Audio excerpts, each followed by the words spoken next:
Oke, sambil kita menunggu teman-teman untuk bergabung dan beliau juga ikut dengan kita di sini, ingin saya sampaikan bahwa nanti di akhir acara ini akan ada penawaran menarik untuk kalian semua dan tentunya jangan sampai kalian meninggalkan Zoom ini sebelum selesai karena nanti juga ada link absensi untuk kalian untuk sertifikat. Nah, mungkin sambil kita nunggu teman-temannya untuk bergabung, silakan untuk menyediakan pertanyaan kalian untuk langsung tanyakan ke beliau nanti.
Baik, teman-teman, selamat pagi semua. Baik, sebelumnya apakah audio saya terdengar dengan jelas, teman-teman?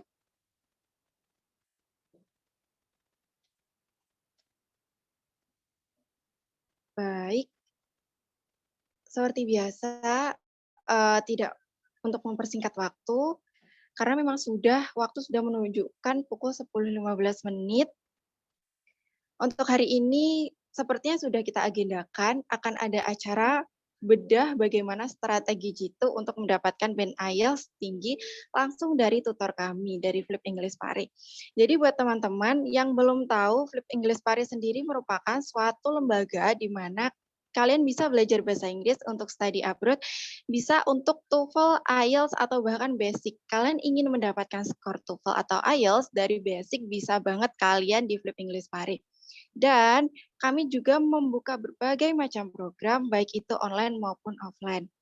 Oke teman-teman, jangan lupa juga untuk ajak teman-temannya nih untuk gabungan, karena memang ilmu yang akan dibagikan ini sangat luar biasa bermanfaatnya. Dan saya ingatkan lagi untuk jangan meninggalkan Zoom ini sebelum waktunya selesai, karena nanti di pertengahan acara kami akan berikan link absensi untuk sertifikat kalian. Dan nanti juga ada penawaran menarik di akhir acara ini. Jadi pastikan kalian untuk tetap pantengi Zoom ini sampai akhir. Nah, untuk mempersingkat waktu karena sudah menunjukkan 10.17, juga untuk nunggu teman-teman lain juga untuk gabung, karena pemateri kita pada pagi hari ini sudah bergabung dengan kita, jadi akan langsung saya berikan kepada pematerinya, Mr. Rahmat. Halo, halo Miss. Baik, halo Mister, bagaimana kabarnya Mister? Alhamdulillah baik. Alhamdulillah. Baik, jadi udah Ya, siap nih ya Mister untuk sharing-sharing bareng teman-teman gimana strategi Jitu untuk dapat band IELTS tinggi nih, langsung dari Mister. oke. Oke, Begitu. oke. Jadi langsung saya berikan ke Mister Rahmat untuk selanjutnya. Dipersilahkan Mister. Ya. Oke, terima kasih atas kesempatannya. Kalau boleh tahu siapa namanya, Mister? Sorry, Miss siapa namanya? Miss Ayu ya? Dengan Miss Dia. Oh, Miss. Oke, makasih Miss Dia atas Baik, kesempatannya. Mister. Dan selamat pagi teman-teman yang sempat hadir di short course kali ini. Perkenalkan nama saya Ahmad Kurniawan. Bisa dipanggil Mister Ahmad. Saya adalah salah satu tim pengajar di Flip, ya, Flip English Course Pare. Ya. Sorry kalau di sini agak suara-suara ribut ya tambahan. Karena saya sedang di ruangan kerja, jadi ada beberapa rekan yang mungkin masih bersuara keras. Tapi nggak apa-apa, semoga tidak terlalu mengganggu. Sebelum kita masuk, mungkin perkenalan dulu ya. Jadi saya sudah belajar IELTS itu sudah cukup lama. Untuk belajarnya sendiri itu hampir sekitar setahun lebih. Terus mengajar mungkin sudah hampir 3 tahun. Jadi sudah lama. Kalau mungkin teman-teman bertanya, Mas Rahmat dulu berapa kali tes IELTS? Saya itu mungkin sekitar 3 kali. Jadi lumayan banyak, tapi dari pengalaman tes itu saya akhirnya mengetahui beberapa proses kenapa sampai saya hampir harus ngambil tes 3 kali. Dan itu yang akan saya bagikan ke teman-teman. Sekaligus alasannya kenapa mungkin saat ini ada teman-teman yang sampai sekarang itu masih stuck di level tertentu, atau mungkin ada juga yang baru mulai belajar IELTS dan ada di posisi yang mana mungkin masih jauh dari target yang teman-teman ingin capai. Oke. Pertama-tama, mungkin di sini teman-teman datang dari berbagai macam level IELTS itu sendiri ya. Mungkin ada yang baru kenal dengan IELTS, ada juga yang mungkin sekarang sudah masuk ke level menengah, jadi ada di level 6 dan 6,5, atau mungkin juga ada yang sudah IELTS-nya tinggi, sudah dapat 7, tapi belum sampai ke level atau ke band yang ditargetkan. Nah, saya kan bahas sedikit tentang itu, dan mungkin sebentar kita diskusi sedikit tentang apa yang membuat teman-teman stuck, dan bagaimana cara agar teman-teman bisa menaikkan skornya ke angka yang lebih tinggi. Mungkin hostnya bisa berikan saya izin untuk share screen sedikit. Ada Baik, yang mau sebentar akan jadikan host. Oke. Sebentar mungkin ya. Saya masih di proses. Oke. Nah,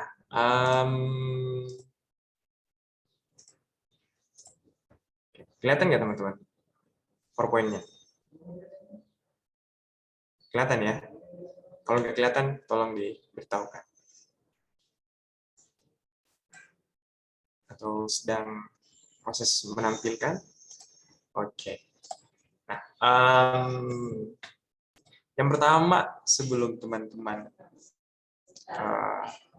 ini saya mungkin tidak terlalu membahas banyak tentang dasar IELTS itu sendiri, karena kalau kita mau bahas tentang dasar IELTS itu sendiri, itu akan makan waktu cukup banyak ya, tentang apa itu listening, reading, speaking, dan writing. Mungkin yang pertama yang teman-teman tanyakan ke diri teman-teman itu, teman-teman levelnya sekarang di level mana? Ya, jadi IELTS itu sendiri kadang diinterpretasikan menggunakan European Framework Reference atau CEFR. Jadi ini merupakan tolak ukur yang digunakan sebagai tolak ukur yang digunakan untuk mengukur level dari teman-teman yang sedang belajar IELTS. Biasanya awalnya yang baru belajar IELTS, yang baru belajar IELTS mungkin 2 minggu atau sebulan itu akan masuk di level B1 atau B2. Jadi ada di independent user. Jadi levelnya itu akan ada di sini. Teman-teman kemungkinan band-nya itu akan mencapai 5 atau 5,5. Bahkan kalau ada yang punya basic bahasa Inggris yang sudah bagus, yang sudah kuat, biasanya akan menyentuh angka 6. Nah, ketika teman-teman belajar masuk mengikuti kelas atau sudah mempelajari IELTS untuk waktu yang cukup singkat ya, mungkin sebulan, 2 bulan, itu biasanya akan mencapai 6, dan akan ada masa di mana teman-teman biasanya akan stuck di angka 5,5, 6, dan 6,5. Jadi biasanya itu untuk IELTS learner yang baru belajar dalam kurun waktu sebulan, 2 bulan, atau bahkan 3 bulan, itu tergantung personal skill-nya, jadi kemampuan personalnya.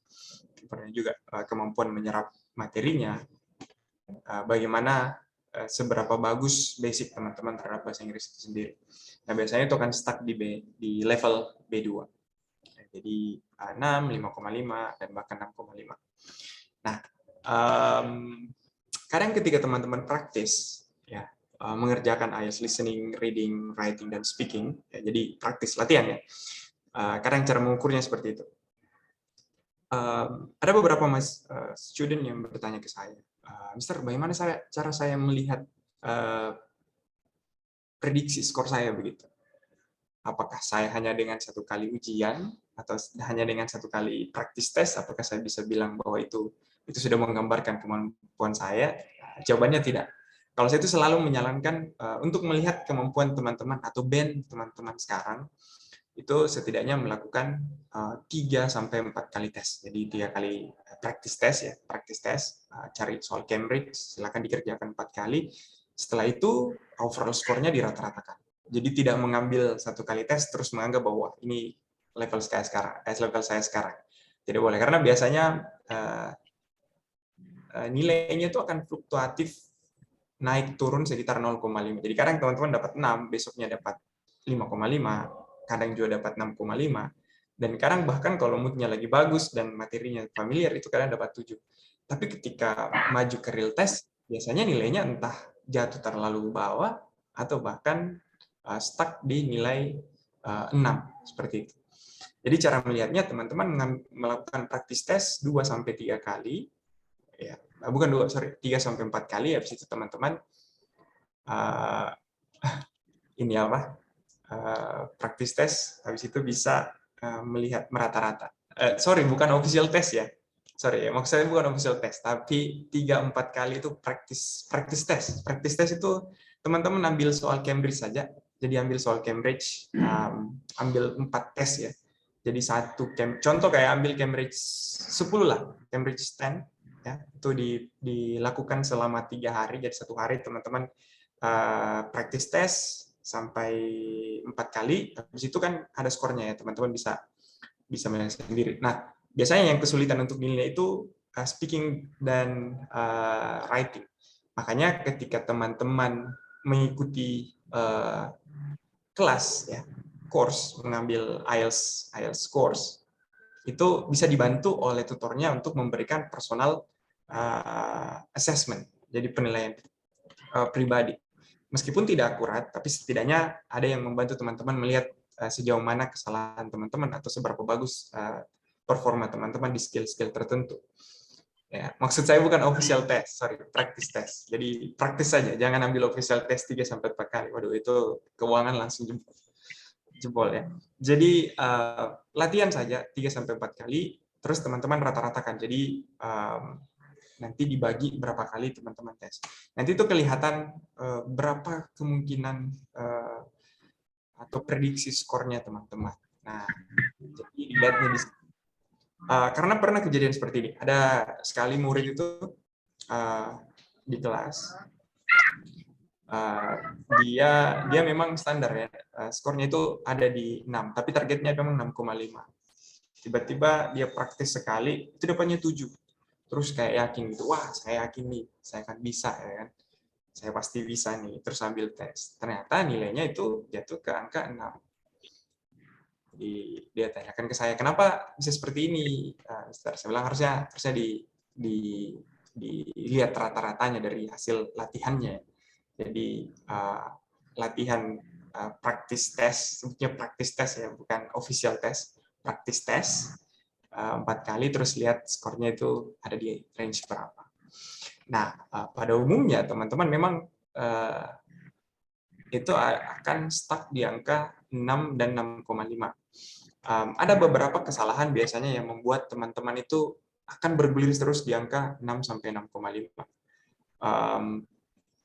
Biasanya itu terjadi ketika seperti ini, teman-teman sudah mempelajari semua basic tentang IELTS, jadi sudah tahu tentang tekniknya reading,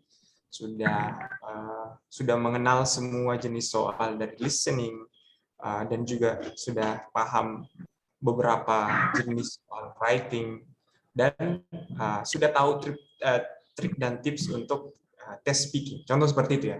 Nah, teman-teman sudah tahu itu semua, sudah mempelajari. Nah, sekarang waktunya untuk praktis tes, tapi teman-teman nilainya itu ada di angka 6, 5,5, 6,5, bahkan tidak naik. Bahkan untuk teman-teman yang sudah belajar berbulan-bulan. Nah, biasanya yang bisa teman-teman lakukan agar teman-teman itu tidak terjebak di nilai yang teman-teman dapatkan dalam waktu yang panjang ya. Biasanya ada teman-teman itu yang dapatnya 6, 6,5, bahkan 5,5 itu di kurun waktu yang berbulan-bulan, dan bingung gimana caranya agar bisa sampai di skor 6,5 ke atas, atau bahkan gimana caranya untuk sampai di band 7 gitu. Yang pertama, mungkin teman-teman tidak pernah mencoba materi praktis baru. Jadi teman-teman stuck menggunakan materi-materi yang itu-itu aja, tidak mencoba materi baru. Gini, kalau saya ditanya, Mister, materi apa sih yang paling bagus untuk digunakan sebagai materi untuk practice test. Kalau jawaban paling bagusnya sih IELTS Cambridge ya. Meskipun ada banyak di luar sana source yang bisa digunakan sebagai materi practice test. Ada IELTS Barron, ada IELTS Plus, dan lain-lain. Tapi yang paling, menurut saya, ini personal perspektif, kalau menurut saya yang paling dekat dengan bentuk asli IELTS test itu ya ini, si IELTS Cambridge. Jadi IELTS Cambridge itu dari seri ke serinya sampai seri terakhir, di seri 16 itu merupakan bentuk soal yang paling dekat. Bukan mirip sekali, tapi paling dekat dengan IELTS test. Jadi itu yang teman-teman gunakan. Karena ada 16 seri sampai sekarang, itu teman-teman bisa gunakan secara berkala gitu, untuk dipakai untuk practice test. Nah, mungkin cuman gini, ada saran saya dalam menggunakan Cambridge. Kan sekarang Cambridge sudah ada 16 seri ya. Sekarang sudah sampai ke seri 16. Jadi IELTS Cambridge 16. Teman-teman, saya tidak menyarankan untuk teman-teman menggunakan IELTS Cambridge seri pertama sampai seri ke-6. Jadi kalau teman-teman mau mencoba praktis, teman-teman boleh mencoba di seri ke-7 ke atas. Jadi 7 ke atas, jadi 7, Cambridge 7, 8, 9, 10, sampai 16. Karena menurut saya Cambridge 1 sampai 6 itu perubahannya sudah cukup banyak. Jadi sudah, bahasanya itu sudah outdated. Nah, teman-teman kalau mau melihat seri yang paling dekat dengan versi IELTS test yang sekarang itu, lihatnya dari versi ke-7 sampai ke-16. 7 itu memang dia pembahasannya sudah lama, tapi model atau tipe soalnya itu tidak terlalu berbeda dengan tes yang sekarang. Kalau teman-teman lihat yang tes di IELTS Cambridge pertama sampai ke-6, itu agak sedikit, tidak banyak perbedaannya, tapi ada sedikit perbedaan. Terus yang kedua, teman-teman harus mencoba metode baru. Ini merupakan cara yang saya gunakan sampai saya akhirnya bisa mendapatkan band 7. Jadi saya sempat 2 kali tes itu stuck di nilai 6 dan 6,5. Jadi 6 dan 6,5 itu 2 skor yang saya dapatkan ketika stuck. Tapi ketika mencoba metode baru, belajar menggunakan metode baru, mencoba pendekatan baru, itu akhirnya bisa sampai ke band 7. Nah, metode baru itu contohnya seperti ini. Di reading ya, contoh di reading. Dulu reading saya itu dapatnya 5,5 atau 6. Jadi itu terus 5,5 atau 6. Dulu saya cara mengerjakannya itu, pertama saya baca soal dulu. Saya baca soal, terus saya kerjakan satu. Jadi carinya manual. Jadi pertama saya baca soal, habis itu saya baca soal nomor 1, terus masuk ke passage. Jadi saya cari satu-satu seperti itu. Ternyata ada metode lain. Jadi metode lainnya itu, pertama itu kita skimming text reading-nya dulu. Jadi text reading-nya itu dibaca dulu secara cepat. Jadi kita skim dulu secara cepat, habis itu masuk ke soalnya. Nah, saya coba cara itu, ternyata itu bekerja. Ketika saya skimming, itu ada beberapa informasi penting yang sudah saya tandai posisinya di mana. Jadi ketika saya baca soal, tidak butuh waktu lama untuk menemukan di mana atau di baris keberapa informasi yang memungkinkan menjadi jawaban untuk soal-soal yang ada di reading. Nah, itu membantu saya dan bisa meningkatkan reading-nya dari skor 5,5 atau 6 itu naik ke 7,5. Jadi itu salah satu cara pendekatan yang digunakan agar bisa meningkatkan IELTS. Jadi teman-teman jangan ragu untuk mencoba cara baru. Ada banyak cara di luar sana.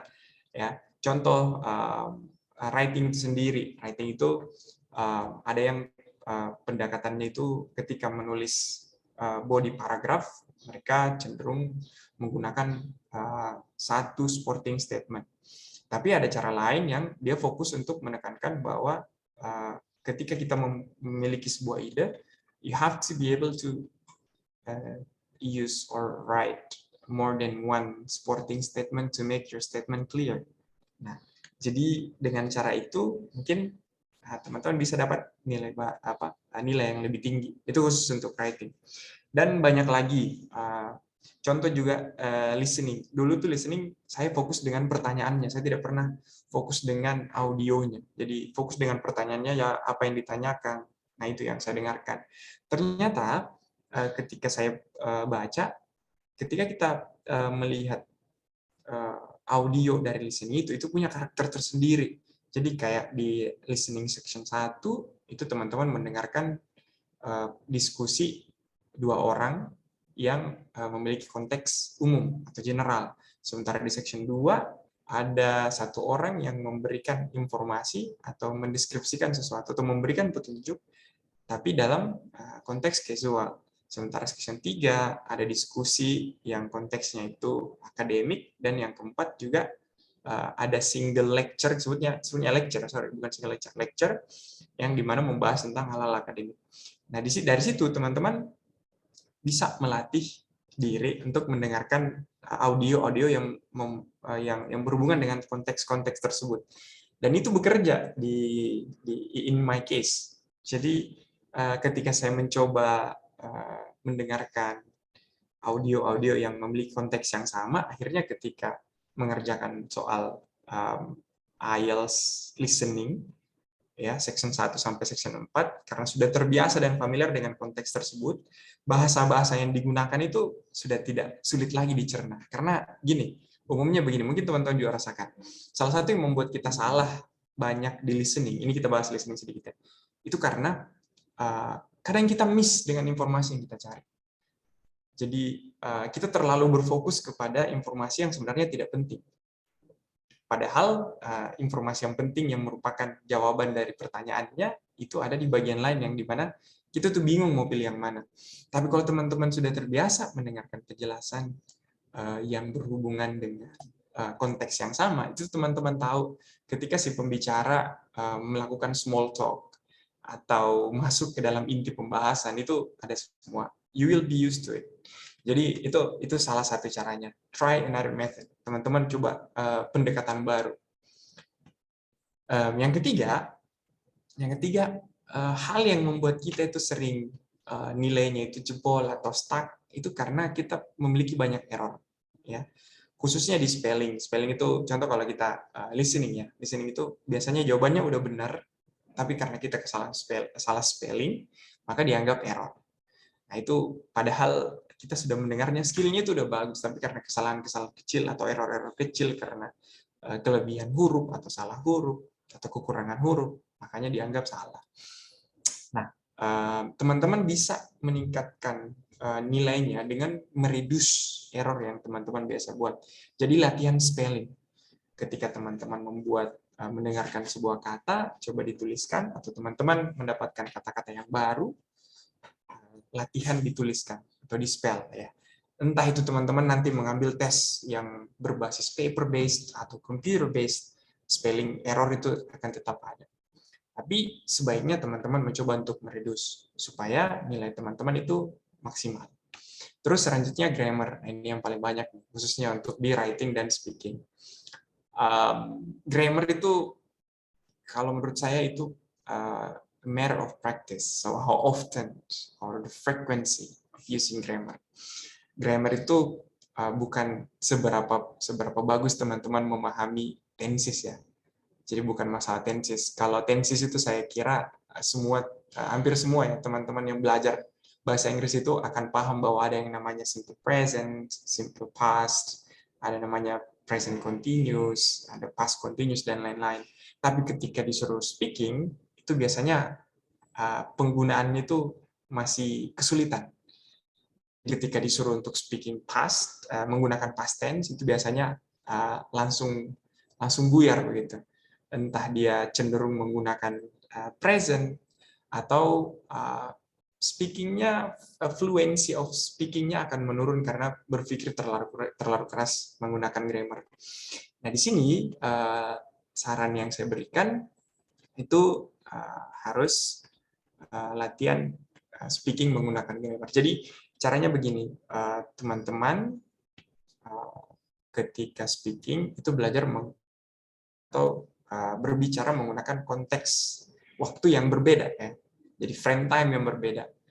Ketika teman-teman menjelaskan pengalaman, maka usahakan menggunakan past. Ketika teman-teman menjelaskan objek atau menjelaskan sebuah situasi, usahakan menggunakan present. Ketika teman-teman menjelaskan sebuah rencana atau plan, itu harus future.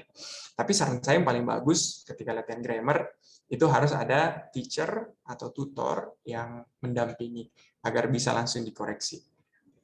Latihan grammar itu agak sedikit time consuming dan tiring ya, karena itu harus dilatih setiap hari, repetitif.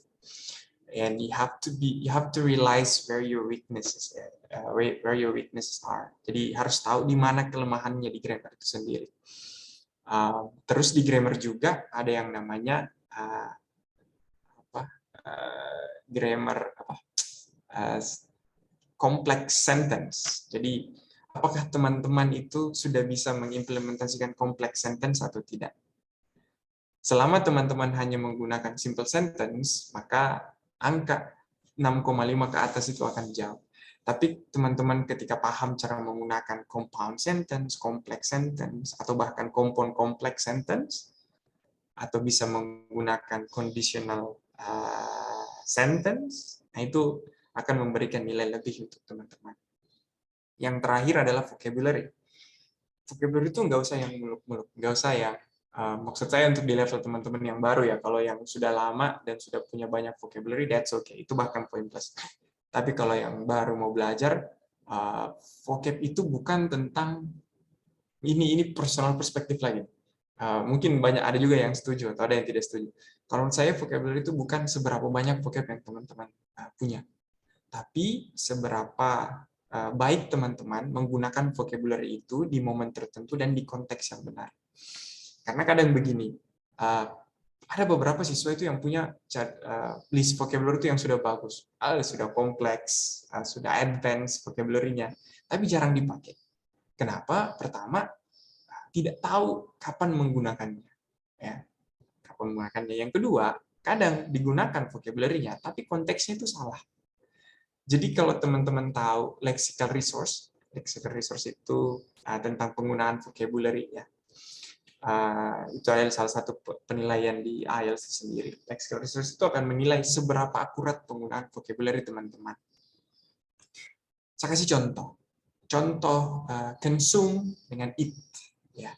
Eat itu sama dengan consume, mengkonsumsi, mencerna ya. Tetapi kata eat itu hanya bisa digunakan di makanan. Sementara konsum, teman-teman bisa gunakan di makanan, teman-teman juga bisa gunakan di bahan bakar. So when you say, my car consume 2 gallons of petrol, nah itu masuk konteksnya. Meskipun artinya sama, tapi penggunaannya tidak boleh sembarang konteks. Nah, contoh yang seperti itu. Ketika teman-teman tahu vocabulary-nya harus digunakan kapan, atau konteks yang tepat untuk menggunakan vocabulary-nya, maka itu sudah cukup untuk memboost nilai teman-teman ke angka yang lebih tinggi. Nah, seperti itu. Nah, membahas sedikit tentang kita bahas sedikit tentang poin penilaian ya, atau ini yang saya sebut sebagai band descriptor. Ini yang teman-teman harus baca. Jadi saya itu mengharapkan sekali untuk teman-teman yang sudah mau menggapai level di atas 6,5 itu harus betul-betul mempelajari yang namanya band descriptor secara lengkap. Karena dengan mempelajari ini, itu teman-teman tahu dan punya gambaran bagaimana sih karakternya atau saya harus seperti apa sih supaya bisa dapat band yang lebih tinggi. Seperti itu. Nah, di sini contohnya yang speaking. Ya, di speaking. Kita ambil yang paling saya jelaskan tadi. Untuk grammatical range-nya, ya. Untuk grammar dan akurasinya. Untuk mencapai 7, teman-teman itu harus menggunakan a range of complex structure with some flexibility. Jadi harus bisa menggunakan complex sentence atau complex structure secara fleksibel. Jadi bukan hanya stuck menggunakan compound sentence, tapi hampir semua macam. Jadi bisa menggunakan simple sentence, ada varian complex sentence-nya, ada juga compound sentence-nya dalam kalimatnya. Maka kriteria ini akan tercapai. Yang kedua, frequently produce error-free sentence. Ini error-free sentence itu maksudnya kalimat-kalimat yang tidak memiliki error, jadi error-free. Nah, ini semakin banyak teman-teman menggunakan error-free sentence, maka akan semakin bagus. Contohnya seperti itu. Okay, and then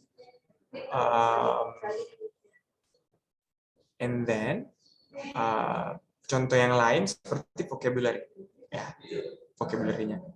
Kalau di vocabulary teman-teman tidak bisa menggunakan idiomatic language,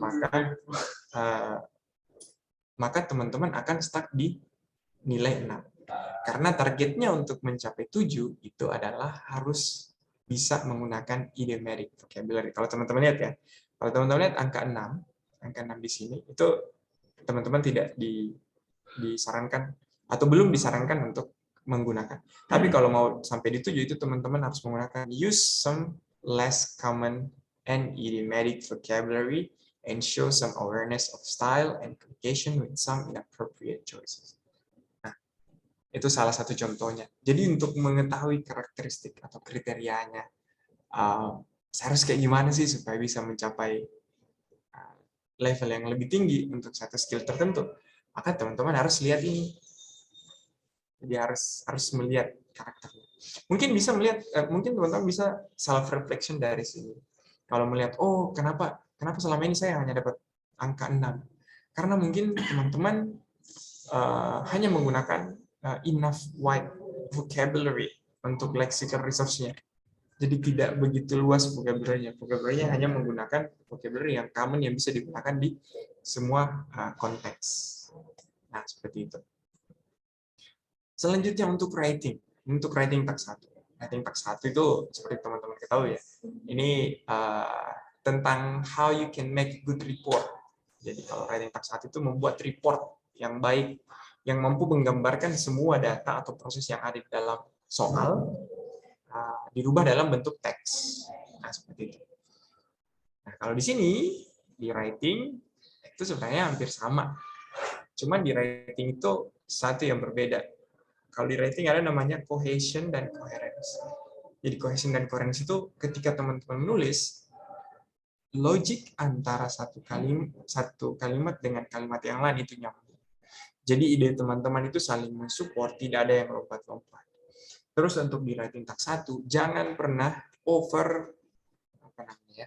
istilahnya itu terlalu detail.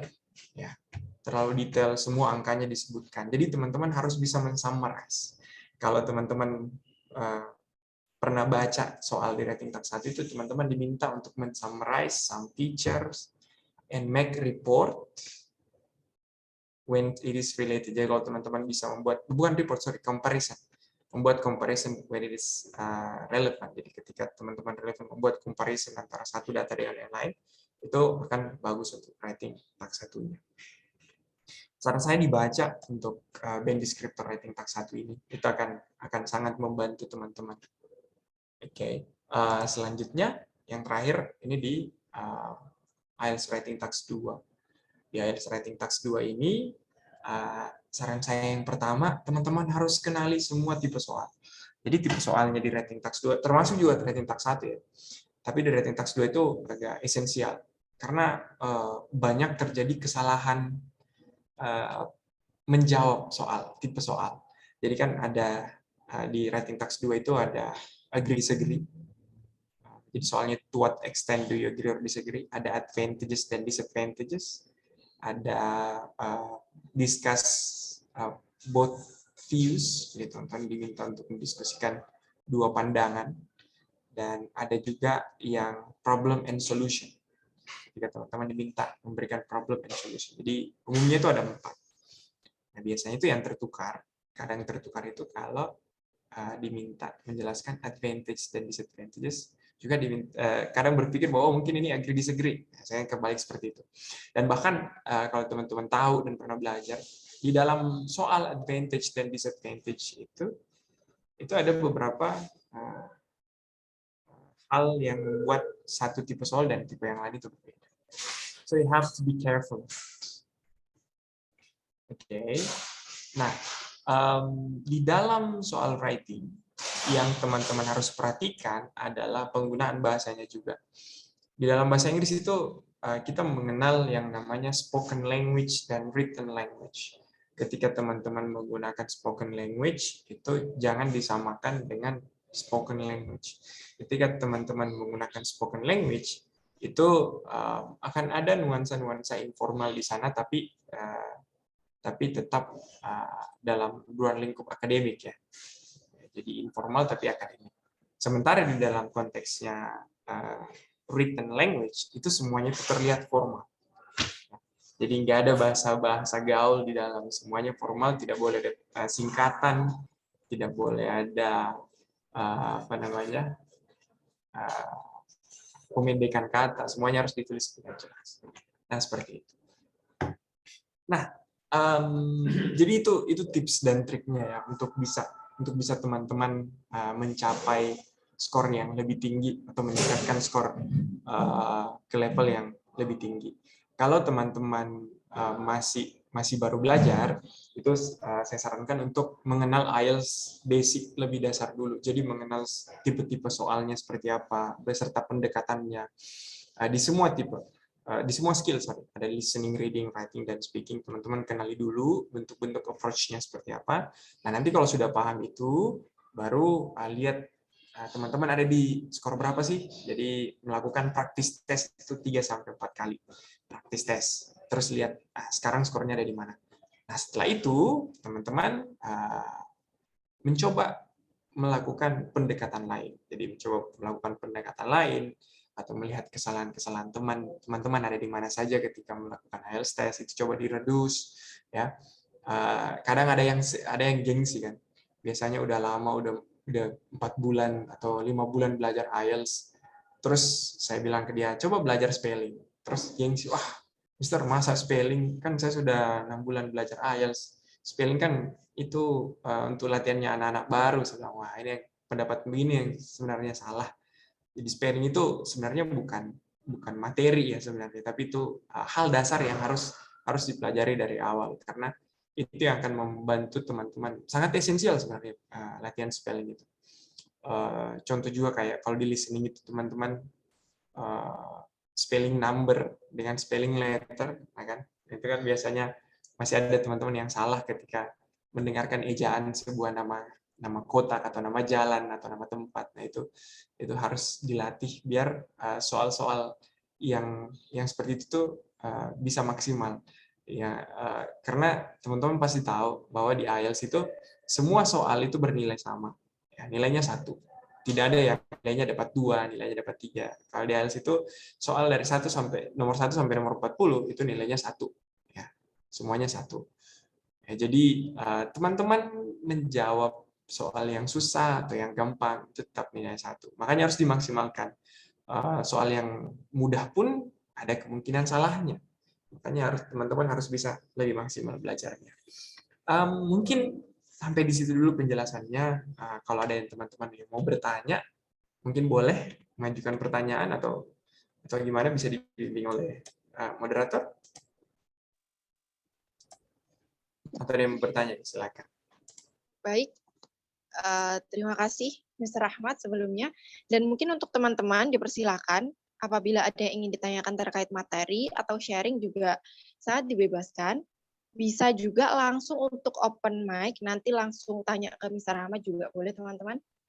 Oh iya, sebelumnya untuk link absensinya sudah saya kirimkan di kolom chat. Jadi untuk teman-teman dipersilakan untuk melakukan absensi, itu nanti untuk kebutuhan sertifikat teman-teman. Baik, teman-teman dipersilakan untuk bertanya. Atau ini masih malu-malu, Mr. Ahmad? Teman-teman masih malu-malu untuk bertanya. Ayo teman-teman, karena memang kesempatan tidak datang 2 kali, langsung aja ditanyakan ke Mr. Ahmad langsung. Ya, ada yang mau bertanya?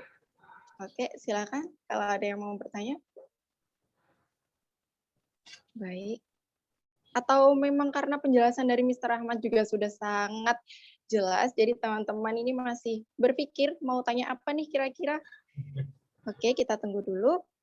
Iya, lagi ditunggu dulu ya. Mungkin masih ada yang mengumpulkan percaya diri untuk Mengumpulkan untuk bertanya. Baik, persilakan teman-teman. kalau misalnya malu-malu Gak usah nyalakan malu-malu teman-teman. ketik aja. Mungkin di kolom chat juga bisa. Di kolom chat juga boleh banget, nanti akan langsung dibacakan. Kalau memang malu-malu untuk open mic-nya atau open cam. Oke, kita tunggu dulu. Dan teman-teman jangan sampai lewatkan Zoom ini sampai akhir ya, karena nanti ada penawaran menarik dan hanya untuk kalian yang mengikuti Zoom untuk pada pagi hari ini aja nih yang bisa dapat kesempatannya. Oke, Ada ini ada pertanyaan nih, Mister, dari Eka. tips biar pede speaking ya. Iya Oke. betul, biar pede untuk speaking nih, Mister. Gimana tuh tipsnya? Benar. Salah satu masalah di IELTS speaking itu ya pastinya nervous. Ya, kita ngomong sama sesama teman aja menggunakan bahasa Inggris itu kadang nervous. Apalagi kalau misalnya kita uh, speaking dengan bule, karena nanti di IELTS real testnya itu kan ngomong sama bule ya. Kalau saran saya untuk lebih pede itu teman-teman biasakan latihan speaking aja, itu yang pertama, latihan speaking whenever and wherever you are, itu latihan speaking aja. Terus yang kedua, mungkin teman-teman agak tidak ini ya, agak kebanyakan orang Indonesia lah itu kurang pede kalau yang namanya eye contact.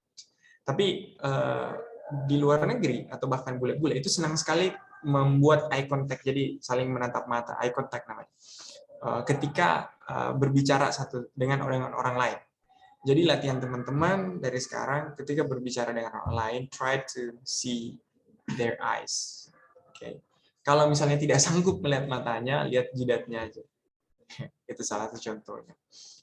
Yang kedua, ketika teman-teman membuat kesalahan dalam speaking, that's okay. Itu semuanya proses. Banyak yang biasanya siswa itu kalau misalnya udah ini ya, lagi speaking terus tiba-tiba dikoreksi sama gurunya atau sama temannya, langsung kayak aduh saya bodoh banget waktu speaking. No.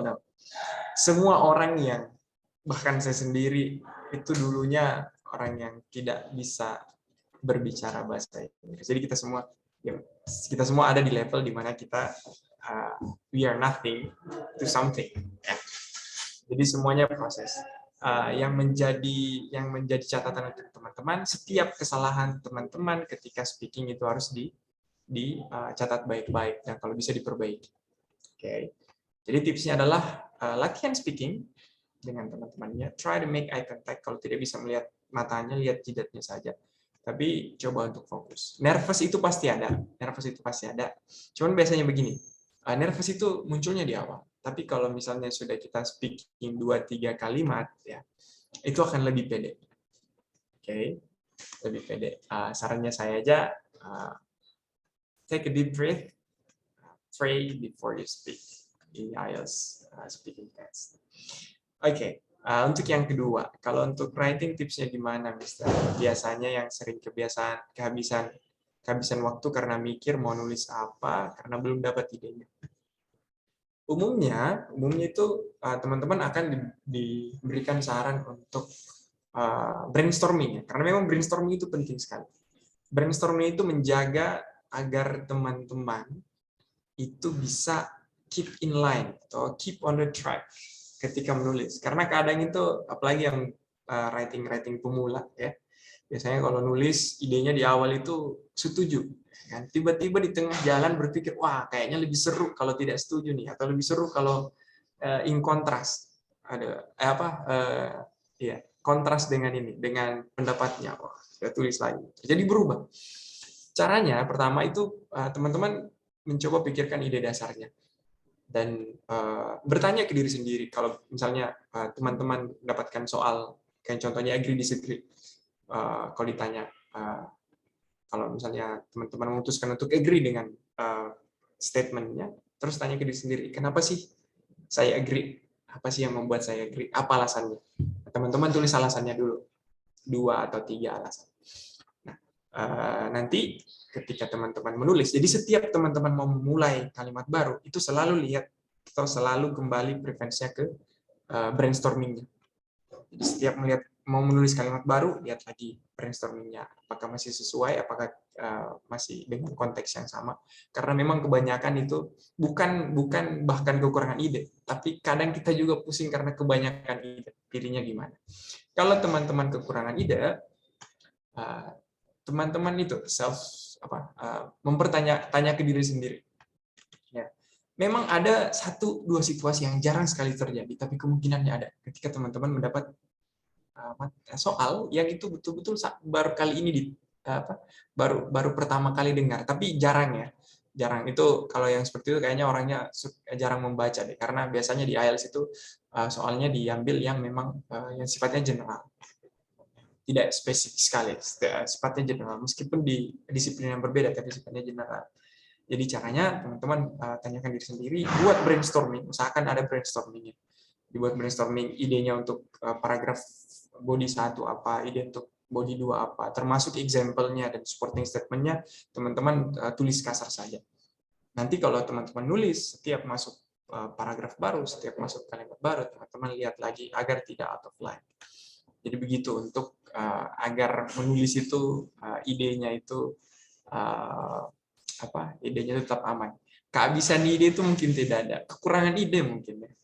Kalau habis idenya kayaknya ada. Kalau udah paham tentang topiknya, idenya itu akan ada terus. Tapi kalau betul-betul nemu ide yang tidak familiar, itu misalnya memang harus berpikir keras. Makanya teman-teman, salah satu latihannya itu adalah latihan melihat contoh jawaban. Ya, jadi sampel-sampel answer yang ada di internet, teman-teman baca aja. Nggak apa-apa. Atau misalnya teman-teman mengerjakan soal, habis menulis tulisan sendiri, silahkan lihat sampel answer-nya. Itu akan memberikan pandangan lain kepada teman-teman tentang bagaimana caranya menjawab. Intinya teman-teman tidak boleh menghafal jawaban, ya, menghafal jawaban. Teman-teman hanya boleh melihat contohnya. Contoh itu akan membantu teman-teman membangun pola pikir yang sama seperti yang sesuai untuk soal tertentu. Oke, selanjutnya. Mister kan sampai 3 kali baru dapat B-nya ditargetkan. Nah, gimana sih biar nggak down? Oke, ini masalah nggak down-nya ya. Pertama itu memang harus ada harus bisa memotivasi diri, ya. Motivasi diri. Yang kedua harus punya target yang jelas. Biasanya yang bikin kita berhenti di tengah jalan itu karena targetnya itu masih abu-abu. Nah, saya waktu itu memang targetnya itu mau kejar IELTS. Mau kejar LPDP, bukan IELTS, mau kejar LPDP. Jadi targetnya LPDP, sudah mengetahui banyak tentang LPDP, sudah belajar juga dari teman-teman yang lain atau teman-teman sekitar tentang LPDP. Jadi targetnya jelas. Kalau misalnya gagal di satu percobaan, maka mempersiapkan diri untuk target selanjutnya atau percobaan selanjutnya atau step selanjutnya. Jadi seperti itu. Modelnya harus punya target yang jelas. Kedua, usahakan memiliki teman-teman atau lingkaran yang memiliki target yang sama atau setidaknya memiliki mindset yang sama lah. Ya. Jadi bukan teman-teman yang ketika kita gagal ya udah itu bukan rezeki, udah berhenti cari jalan lainnya, tidak. Tapi teman-teman yang ketika kita gagal itu memberikan motivasi, memberikan saran untuk mencoba cara lain di jalur yang sama. Ya, contoh kalau waktu itu waktu masih dapat 5,5 di awal itu, teman-teman saya itu di sekitar bilangnya, memang kayak gitu kalau baru di awal. Orang baru pertama coba itu nggak ada yang langsung bagus. Harus dari sini dulu.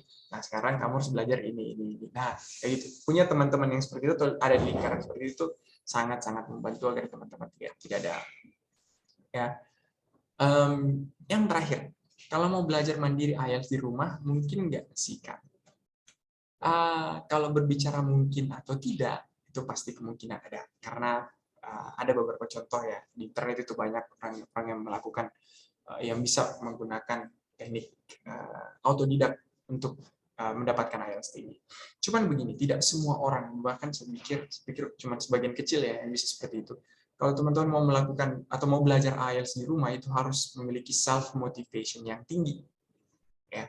Jadi ketika teman-teman gagal, itu harus bisa mencoba lagi. Ketika nilainya gitu-gitu aja, harus mencoba mencari cara yang lain.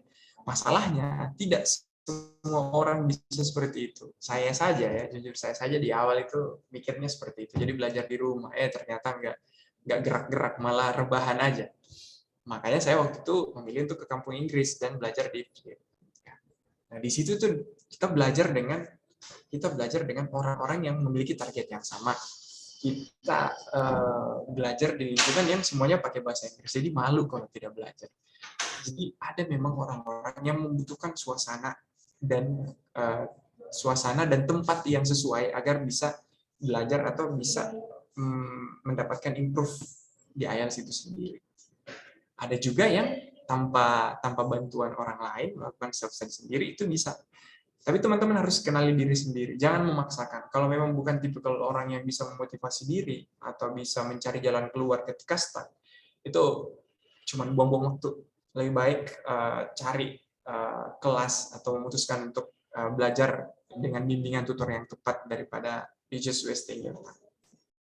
Oke? Mungkin itu jawabannya. Kalau ada yang kurang jelas, bisa ditanyakan lagi. Saya kembalikan ke moderator.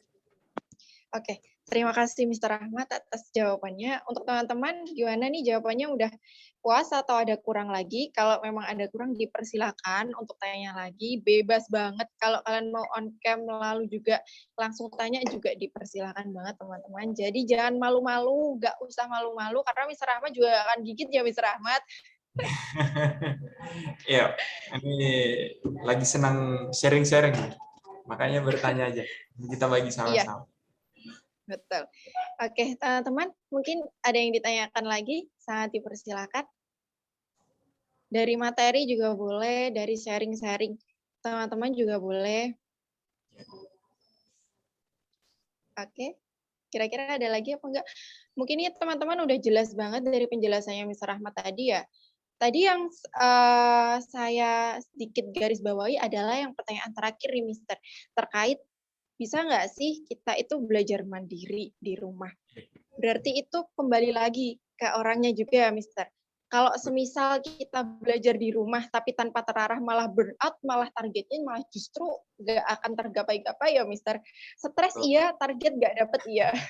Betul, betul. Banyak yang seperti itu, banyak sekali. Bahkan saya sempat ada di posisi itu. Makanya saya sarankan kalau memang orangnya bukan yang bisa motivated, jangan wasting time.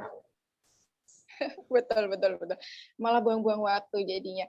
Nah, salah satu juga nih alternatif untuk kalian yang memang punya target tertentu untuk beasiswa ataupun apapun itu, bisa banget cari lingkungan yang mendukung kalian untuk belajar. Cari juga orang-orang yang mengelilingi kalian tuh yang targetnya juga sama. Salah satunya kalian bisa dapatkan di Flip English Pare. Untuk kalian pejuang beasiswa di Flip English Pare, kalian akan banyak banget dapat teman. Dan bahkan setiap bulannya juga nanti kita ada program scholarship guide. Salah satu pematerinya juga Mr. Rahmat ini, teman-teman.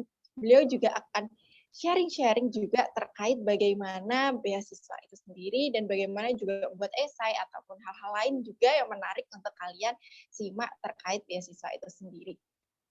Nah, ini mungkin dari teman-temannya juga udah cukup, Mister? Yep. Oke. Udah nggak ada ditanyakan lagi. Mister Rahmat, selamat siang. Terima kasih sekali atas ilmu yang sudah dibagikan untuk kami.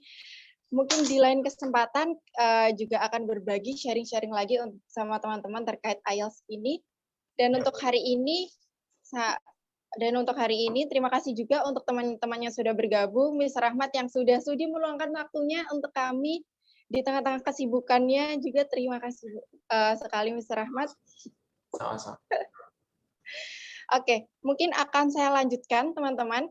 Akan saya ingatkan lagi bahwa link absensinya untuk sertifikat kalian sudah saya bagikan di kolom chat ya teman-teman. Jadi silakan untuk mengisi nanti absensinya. Sertifikatnya akan kami kirimkan via WA group yang sudah kalian dapatkan. Oke. Selanjutnya, seperti yang sudah saya janjikan di awal, untuk hari ini ada penawaran menarik khusus untuk kalian yang mengikuti short course pada Sabtu ini. Oke Kak, silakan untuk share screen.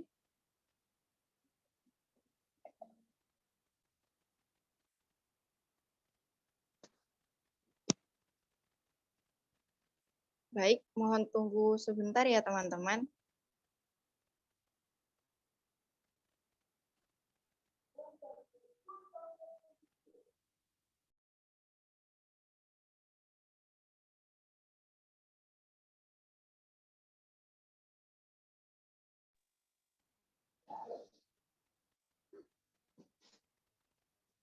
Bisa minta tolong di slideshow, Kak?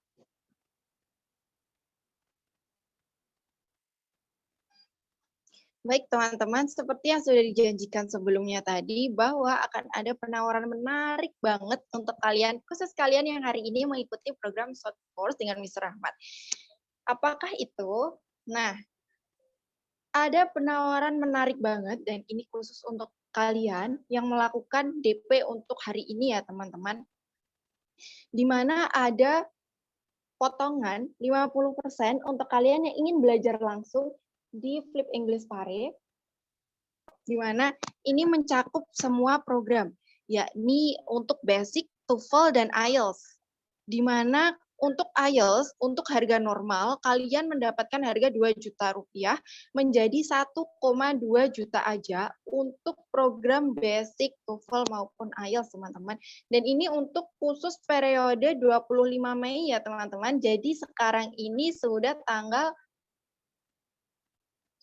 21, jadi tinggal menunggu hari untuk periode baru dibuka, jadi cepet-cepet gercep teman-teman untuk amankan posisi kalian, karena memang slotnya tipis banget, ini memang khusus diberikan untuk kalian yang mengikuti program pada pagi hari ini.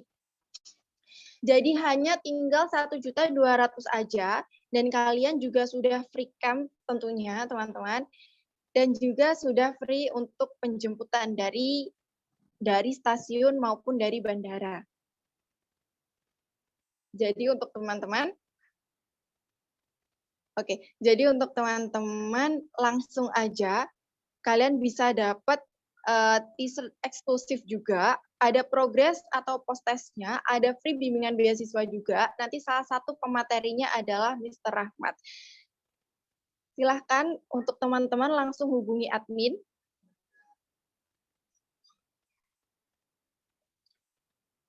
Lalu untuk penawaran menarik selanjutnya,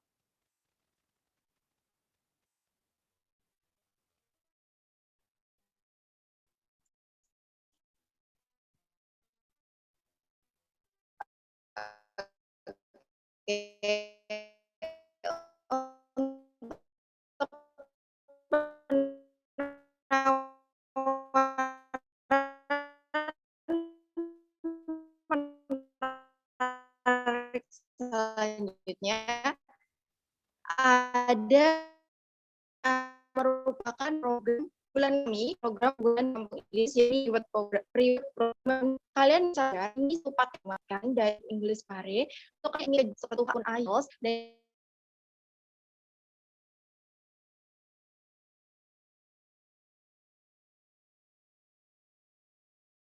jadi ini luar biasa.